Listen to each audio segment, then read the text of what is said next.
আপনার বাড়িতে স্বাস্থ্যসাথী কার্ড আছে, আর স্বাস্থ্যসাথী কার্ডে কত টাকা ব্যালেন্স আছে চেক করতে পারবে মোবাইল দিয়ে মাত্র 1 মিনিটে। জানতে হলে ভিডিওটি শেষ পর্যন্ত দেখতে থাকো। দেখো, তার জন্য তোমাকে তোমার ফোনের প্লে স্টোরে চলে যেতে হবে এবং প্লে স্টোরে যাওয়ার পরে তোমাকে লিখে সার্চ করতে হবে স্বাস্থ্যসাথী। স্বাস্থ্যসাথী লিখে সার্চ করার পরে ঠিক এরকম একটি ইন্টারফেস আসবে এবং আমার অলরেডি ইনস্টল করা আছে, তো তোমরা ইনস্টল করে নেবে। ইনস্টল করার পরে ওপেন করবে।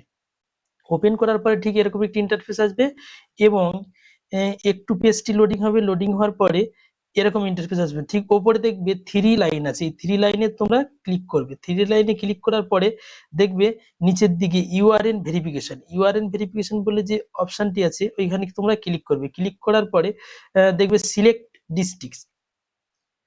তোমরা যে ডিস্ট্রিক্ট থেকে বিলং করছো সেই ডিস্ট্রিক্টটি উপরে লিখবে। যেহেতু আমি উত্তর 24 পরগনা থেকে বিলং করছি তাই আমি উত্তর 24 পরগনা দিলাম এবং নিচে ইউআরএন নাম্বার। ইউআরএন নাম্বার দেখবে স্বাস্থ্যসাথী কার্ডের সব থেকে নিচে কিন্তু ইউআরএন নাম্বারটি দেওয়া আছে। তো তোমরা ইউআরএন নাম্বারটি এখানে পুট করবে। তো আমি ইউআরএন নাম্বার এবং সোটাটাই ক্লিক করার পরে এরকম একটি ইন্টারফেস খুলে যাবে এবং সবার নিচে আছে কি ভিউ ব্যালেন্স। ভিউ ব্যালেন্সে ক্লিক করবে, দেখবে আপনার স্বাস্থ্যসাথী কার্ডে যত টাকা ব্যালেন্স আছে এখানে কিন্তু শো করবে। তো তুমিও তোমার স্বাস্থ্যসাথী কার্ডে কত টাকা ব্যালেন্স আছে খুব সহজেই চেক করতে পারবে। ভিডিওটি ভালো লাগলে সকলকে শেয়ার করবে। এরকম ইনফরমেটিভ ভিডিও পেতে অবশ্যই ফলো করুন।